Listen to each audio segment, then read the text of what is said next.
Sibuya ke nomunye womama bethu bembokodo umama ke Mkhonto esinaye ke la kuse Skyguy. Cela nje umnika ithuba akabingelele nje abalaleli.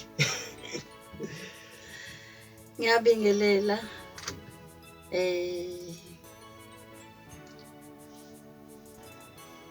ngiyabingelela abazalwane bonke Egameni likaJesu. Ngibingelele nomsakazo uAbseko Bzima Community Radio Station. Amen. Siyabonga kakhulu mawami nathi ke siyajabula kuyintokozo kakhulu ukuthi ke sikhona sinawe njalo la kuso isigayigay sakho esinamandla ngendlela ke ongakazi uyibona. Siyazi ukuthi njoba ke kulwesine nje lo mama hayi kuningi okusuke kwenzeka. Nihlangane nihlephulelana izwi nikhuleke kuningi okusuke kwenzeka kodwa futhi kukhona nezinye izinto eziningi eziye zivela uma kukhonzwa kusebukhoneni la ngempela ke kuvela khona amandla kaNkuluNkulu. Siyacela nje ukuthi ke nawe mawami ekuphileni kwakho nje ukusithatha usibeke ekuthenini ngempela yiphi into ongayithatha uyibeke ukuthi hayi ngimbonile uNkulunkulu enza umsebenzi ophilayo la ku-A na ku-B na ku-C na ku-D. Ngiyazi ukuthi ke kuningi kakhulu uNkulunkulu asenzela kona kodwa nje siyafisa ukwazi ukuthi uyabona ubanithiwa bengena umuntu bengena uNkulunkulu impela la bengeke ngize ngidabule impela la bengeke ngize ngibe nakho ukuhleba. Siyabonga kakhulu. Ake ngiqale la nje ngingakamazi uJesu. Ekungamazini kwami uJesu uNkulunkulu wangenzela umusa wanginikeza abazali abazana noJesu. Yeah.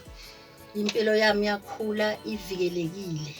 Kangangokuthi ngangihlala ekhaya ngangazi ukuthi ngizoya esikoleni ngibuye ekhaya senza umsebenzi wasekhaya. Akukho nje la uzophuma khona uye khona.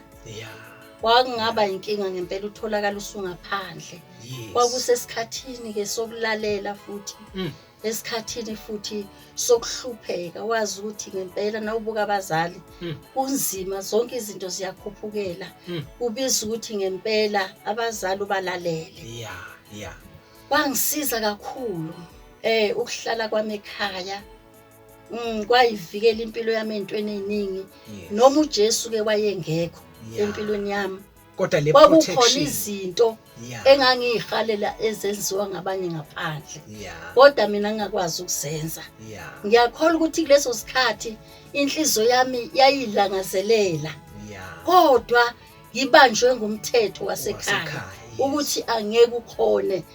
Ngiyambonga kakhulu uma wami ukuthi wayenalamazwi njalo wokuhlala engifundisa njengoba ngangimdala ke mina kudadewethu ahlale ngitshela ukuthi makufika isikhathi noma kufika isikhathi sabafana batshela ukuthi abeze ekhaya. So leyo nto yahlala empilweni yami yangenza ukuthi ngihlale noma ngamazi uJesu engenzanga lutho kodwa ngibamba umthetho ngibamba imvelo yokwazi ukuthi umzali umele uNkulunkulu phakathi kwekhaya fanele ngimlalele. So saqhubeka leso sikhathi ngikhula kufika la manje ngiye esikolweni. Ngiyacabanga ukuthi khona la ngangifuna ukuya khona etertiary ngaleso sikhathi esikolweni nje la uyokwenza khona umsebenzi izifundo eziphakemeyo high school. Angikwazanga ukuya ngenxa yesimo sasekhaya ngahlala and kwaba lesikhathi la uanti wami ethi angiye eThekwini ngizothola khona amatoho. Mangifika eThekwini ngafuna ukukhulisa izifundo zami ngazenza part time ngiphuma emsebenzini ngiphuthume ngiyokwenza izifundo zami za grade 12. So kwangisiza kakhulu lokho. Nokho ke impilo yami yaqhubeka njalo inokumsaba uNkulunkulu. Yaqhubeka impilo yami ine voice kama wami ukuthi umama uthe noma ngaseke eduze kwami kunezwe lithi khulisa umntwana ngendlela azothi noma esemdala angasuki. Wathi noma ngasekho bazali bami yayilibikenteza lento uma ayengitshela yona ukuthi izintanami ziphathe kanje ngoba abafana banengane behamba wahlala empilweni yami ngayiphila lento noma ngangithanda nami ukufana nabanye abantwana kodwa ngangakhoni ngenxa yokuthi ngakhuliswa kahle ngavalelwa ekhaya ngaprotectwa ngafihlwa ngahlala ngingana Jesu kodwa ngihlezi namazwi mangiseseThekwini ke kufika isikhathi ke la kushunyayelwa khona kwashunyayelwa izwi lenkosi lashunyayelwa izwi lenkosi ngaleso sikhathi ke kwakushunyayelwa kukhulunywa ngendlela noma ngabe yipi indlela anjengaleskhathi la kudinga ukhethe khona ngoba abantu sebelimala kodwa kuleso sikhathi isifebe kwakuyisifebe nje kubekwa ukuthi masiphume ngomnyango ngoba la kuzokhonza uNkulunkulu ngayibuka impilo yami nje yonakele ngoba akusho ukuthi ngoba usenzile isono wena uright kodwa ukusilangazelela kwakho singaphandle wonile phambi koNkulunkulu so makushunyelwa izwi lenkosi ngaphenduka kodwa inhliziyo yami ilangazelela izinto zangaphandle ngibanjwe imfundiso yasekhaya ngabanjwa imvelo ngahamba noNkulunkulu ngimsaba uNkulunkulu ngisaba ivoice yabazali bami amen ngamthanda uJesu ke ngamukela kuJesu njengenkosi nomsindisi empilweni yami nokho ke lezi zinto sekhona ziyangilandela cabanga ukuthi ngaleso sikhathi ngimusha ngangimuhle futhi leso sikhathi futhi kwakuphenywa amen leso sikhathi futhi kwakuyisikhathi la nabantu besilisa besondela bezibika kodwa manje nansi indaba alibonke amalenkosi kubiza ukuthi ngikhuluma iqiniso kubo ngithi umuntu ofuna mina makaye ekhaya alibonke amalenkosi kwabiza ukuthi bonke abantu abasho njalo mabajike ekhaya ngoba uma ngabadedela ngiyobe sengonile so ukuhamba kwami ke ngimukela uJesu ngihalela lezinto ezangaphandle uJesu engekho amen ngithe mangimemukela kuJesu alibonge igama lenkosi wafika omunye wazocela umshado ngathi akaye ekhaya alibonge igama lenkosi kodwa ngicabanga ukuthi ngaleso sikhathi kwangakafika ukuphelela kahle kimi nabazali bami futhi ngaleso sikhathi babelindele into enhle ngami kodwa mina ngangenza ke kahle alibonke igama lenkosi ngaphambuka ngaphuma endleleni uNkulunkulu ebengifuna kuyo ngaphuma ngathatha isinqumo sami ngathi mase ngithe akaye ekhaya mase ekhaya ngabona ukuthi hayi sokuphelele alibonke igama lenkosi so kumele phela nami ngisondele eduze kwakhe alibonke igama lenkosi kanti la sengiphambuka khona amen ngoba ukuthola umntwana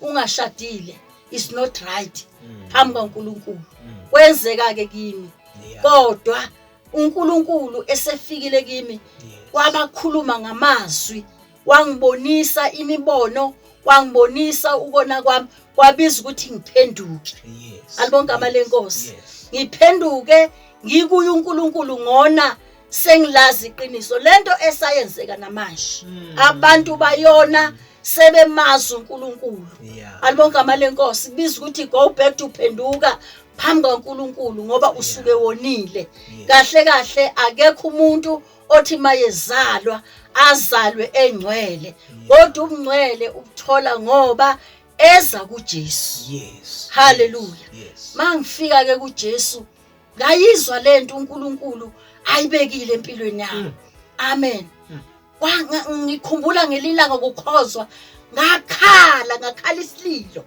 alibonke igama lenkosi ngaze ngabuza komunye umama ngathi ngenze njani manje ngoba izwi elalikhuluma ngalelo langa lalithi kunentaba okufanele idilike kubizwa ngaleso sikhathi kuthiwa kunentaba ngaya phambili ngabuza komunye umama wathi umama hamba phambili. Mangifika phambili angibonanga nokuthi ngigcine ngikuphi. Ngakhala ngakhala ngakhuleka into engakaze ngiyenze ukukhuleka. Kanti kuzoshintshwa impilo yami. Alibonga igama lenkosi. Yashintshwa impilo yami. Mayishintshwa impilo yami. uNkulunkulu usengibekela umthwalo engazi ngizowutshela bani. Abantu basalindela ingane ngoba ngangiseyintombazana ngaso sikhathi. Balindela ingane ezokhula ikhonza uNkulunkulu. Kanti uNkulunkulu kimsebeka umthwalo. Wangibonisa ukuthi ngelinye ilanga ngilele wathi namba abantu bayakhala emgodini. Kudinga uyobakhipha. Bekhala isililo. Wathi bazokhishwa nguwe. Angangaqondi ngaso sikhathi ngakhuleka. Ngingazi ukuthi ngizotshela bani. Saqhubeka insuku. Kanti kunento uNkulunkulu ayibekile empilweni yami. Weza ngesivivi. Nathiwa nje ofakazi ngangigijima futhi ngangizwa ukuthi mangayanga phambili angishongo lutho.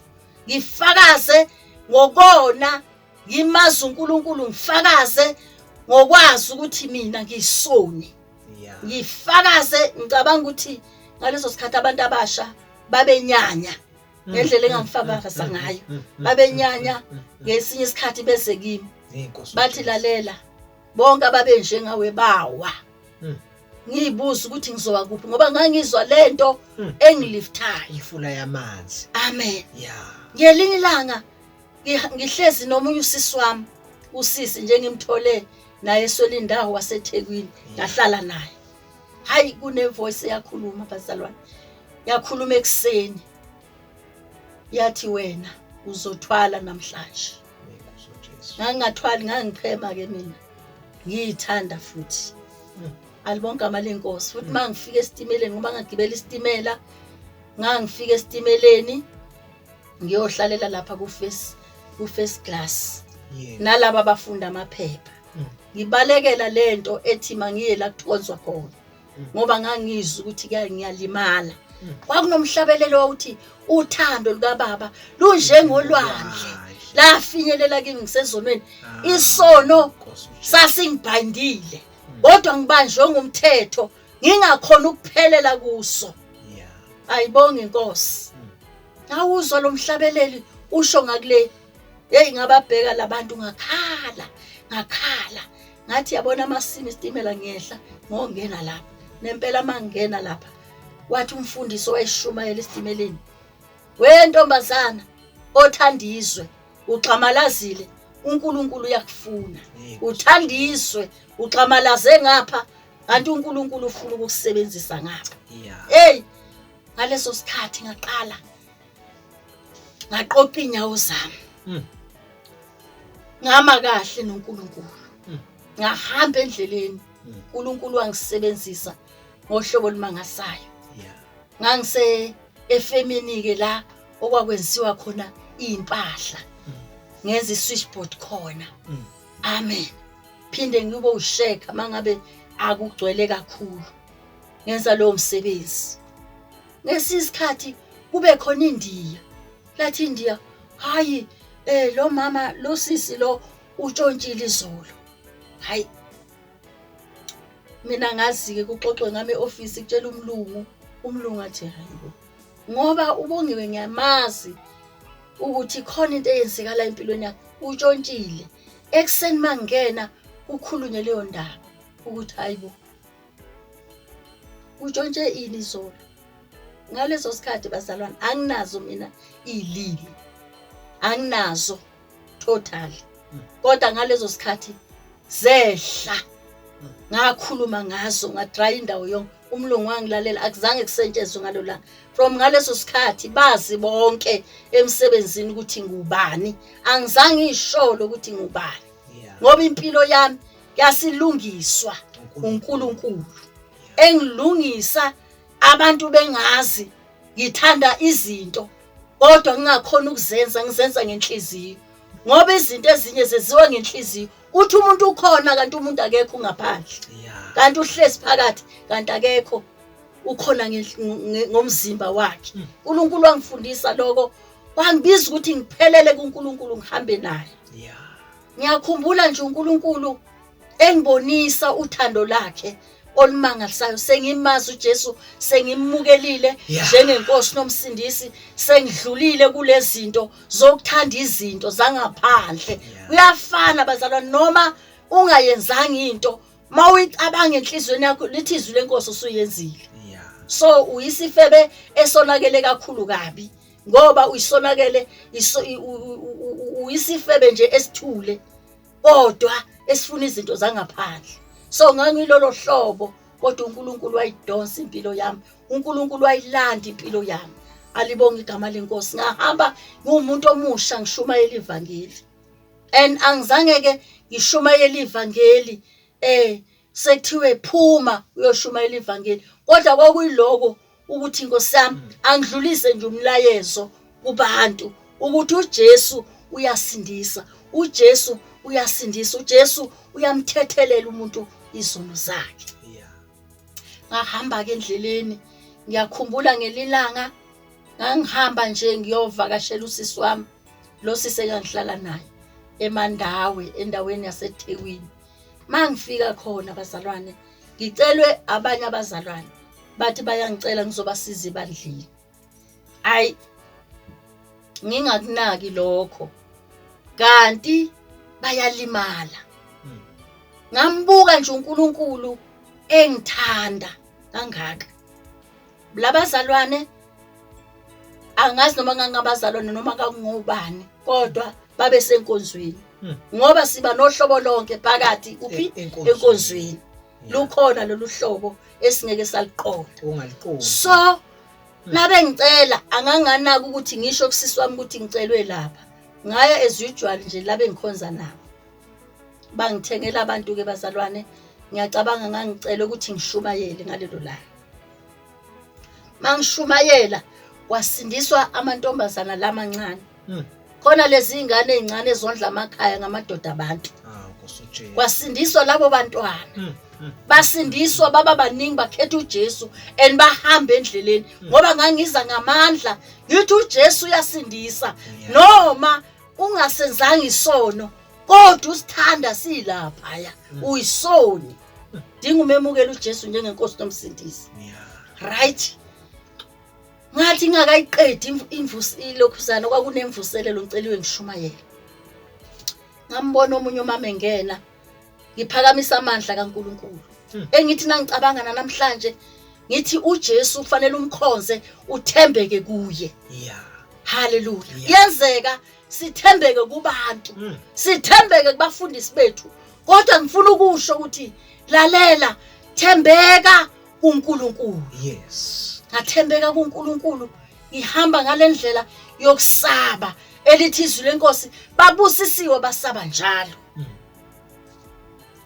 Wafika lo mama wangibheka ukuthi ngiqokeni, waseyanyamalala. Ngashaya uvalo nenze njalo. Ngathi lo mama ngoba sikhonza naye, why angene ame kanje angasho ukuthi uthini, bese nyamalala. Lanto uyongithengela abantu. Ngaqala ngawabona amandla kaNkulunkulu. Wabathenga abantu abafana bephethe lezi ibhamu enkulu, kuthiwa yini konje? Yes, lezo bhamuke. Bafike balala phansi la ngifikele khona, sebetshelwe nokuthi ngifikeliphi, balala phansi. Mabelele phansi bangiphelezele kabazalwane, bangiphethele nomphako ngoba ngase ngicina ngaleso sikhathi sengihamba. Hawu, mangithi nasebephinde emuva bethi ayisokuseduze uzokwehla nje bese uyafika. Hayi, bavuka abafana, bafike bangibamba la. Bathi umsindo uphelile ke namhlanje. Bahlehla. Zezibhamu zangishaya ekhanda ezintathu, zaphumela entanyeni. Zezezufo zashaya amathumbu zawanqamula. Ngine operation nje enkulu kabi, emangalisayo, engihamba nayo. Nakulesikhathi engikhumbula ngayo ukuthi ngelilanga ngaba sempini noSathane, kodwa uNkulunkulu wami wathembeka, ngoba uNkulunkulu othembekile. Wavela uNkulunkulu bangishaya bangilahla phansi. Bathe sebengilahle phansi bangifaka emgodini. Lapho ngayizwa inhliziyo yami ukuthi iba buhlungu ohlobo olumangasayo. Ngayibuza phansi emgodini ukuthi inkosi ngizokhuphuka kanjani. Ngathi ngiyabambelela ngawa phansi. Okugcina ngangazi ukuthi kwavela phi lokuqinile. Ngabambelela ngashona phezulu ngiqhamuke emgodini. Ngigijima namanxeba sengibovu igazi. Ngiyagijima. Ngathi nangibheka ngabona ngathi kumgwaqo ngifuna ukuwela.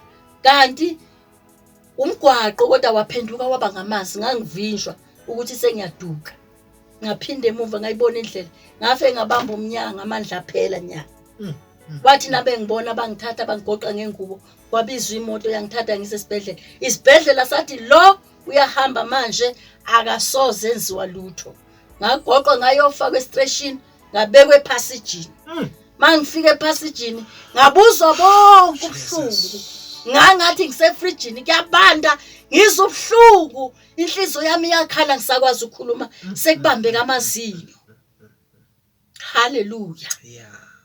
Ngacabanga ngathi ngizokwenza njani impilo yami yaphela. Kwathi makuthi 2:30 ngibuka iwashi kwangena intombazana ngene ngo8:30 ebusuku izolo. Ekseni ngo2:30 yafika intombazana yathi awusaphila yaphinda emuva. Mayiphinde emuva ishayela ama-ambulance bafika manje ama-Indian ayi2. Ngiyawezwa kayakhuluma athi ngeke samusa thina le emshiyeni sesomusa eKing Edward ngoba emshiyeni basafunda bazomqedela. Nempela ngathi ngibheka ngangena einsimbini ngangiqaqwa khishwa ibhamu zafaka eglasini. Ngaba kukhoma angizazanga ukuthi nguphi ngaso sikhathi ngingakwazi ukudla. Ngifuna ukuphakamisa amandla kaNkulunkulu ukuthi mntaka baba lapho ukhona hamba uthembekile kuNkulunkulu. Thembeka kuNkulunkulu. Uthatha indlela yokuthembeka nje kuphela. Zikhona indlela ongayithatha kodwa leyo yokuthembeka unumber 1.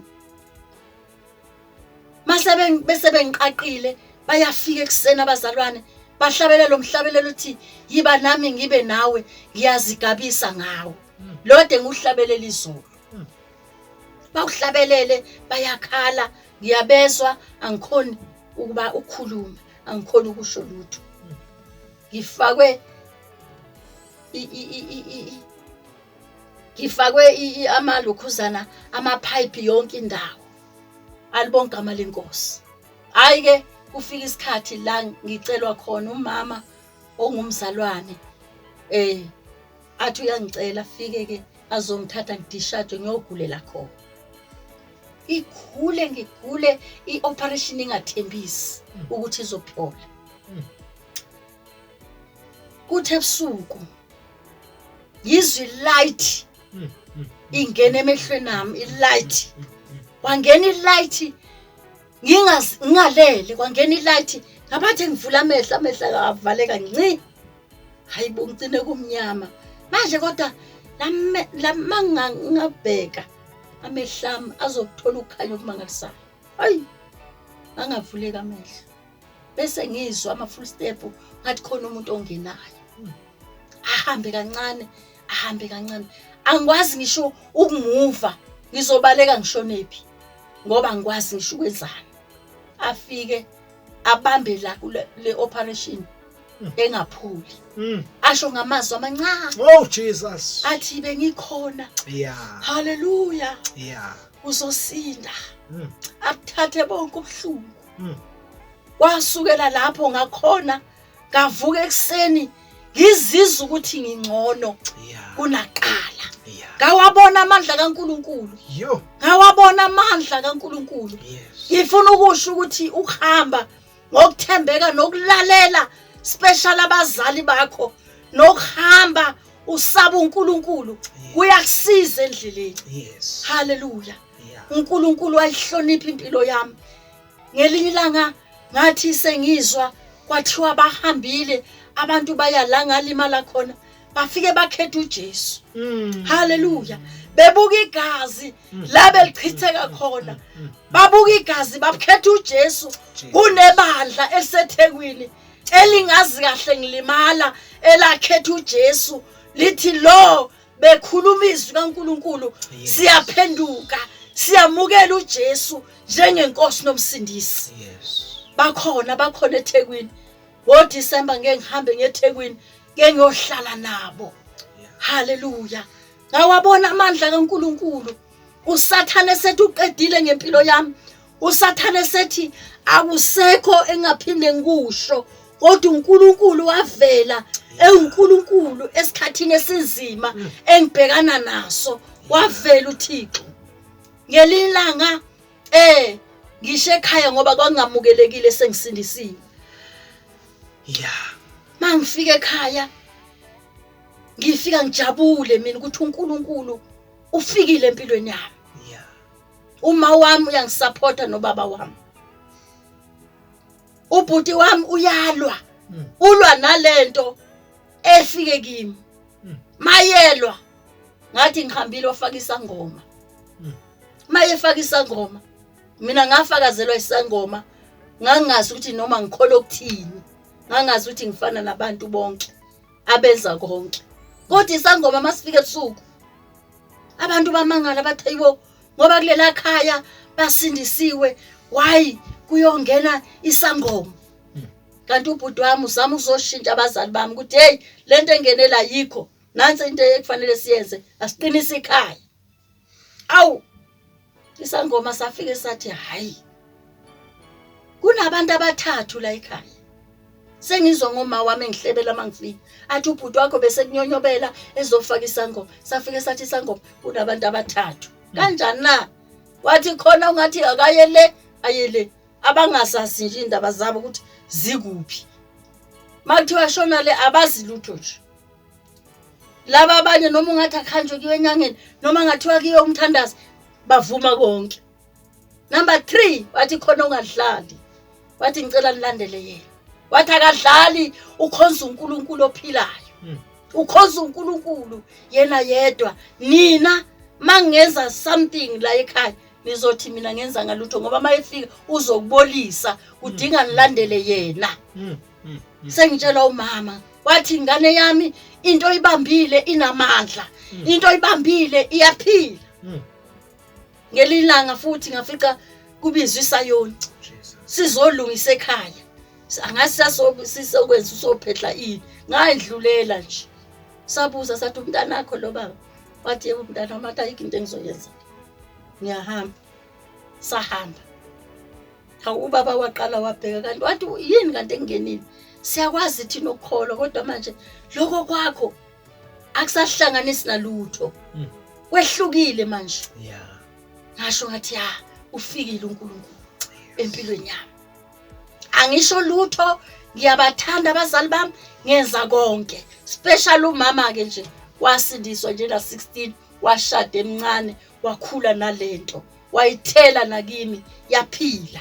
Noma ngikhule esikhathini esinje usathane efuna ukuthi enhlizweni zethu kuhlale izinto zobumnyama kodwa ngenxa yokulalela ngikhuliswa ekhaya ngikhuliswa ngeemfundiso eziright ngaphepha. Ingakho uNkulunkulu angisiza kuze kube manje. Ngihamba ngithembe yena akukho engikwaziyo engakusho kodwa konke ngithola kuye. Alibonga igama lenkosi. Ungidlulisile ngelanga wabizwa inyanga sogula ubhuti wami. Yathulula lezi zinto zakhona lezi ezithululwa emasakeni zonke angazi noma kokuhlola noma kwenjani mhlawumbe uyakwazi.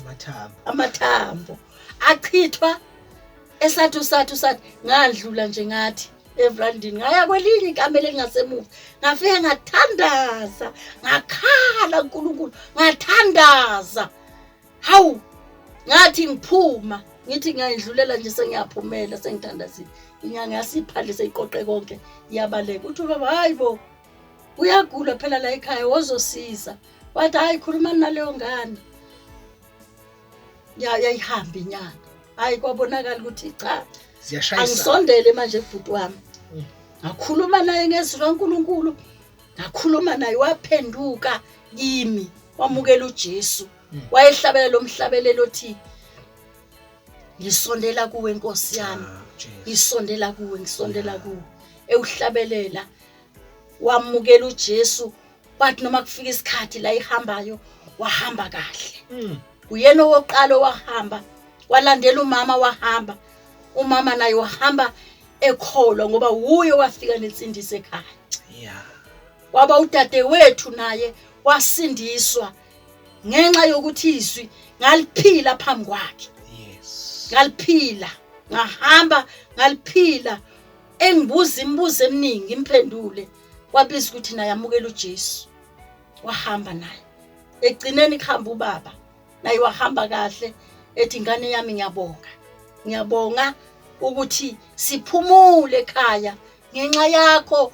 Waba strong ukumela uNkulunkulu, waba strong ukumela uJesu. Masefikile wangamfaka ngaphansi kwetafula wamveza kubantu. Ngiyambonga kakhulu kuJesu ukuthi kulesikhathi nje uhamba nami. uNkulunkulu uyangisiza kakhulu endleleni. Kufika lesikhathi ngaze ngangena emshadweni. Mangena emshadweni wahamba kahle kakhulu umshado wami. Waba siyibusiso ngisho ekhaya kwaba mnandi. Kodwa uSathane ufike la uhlasela khona. Wawuhlasela futhi ebandleni. La okungadluleki khona mawucabanga ukuthi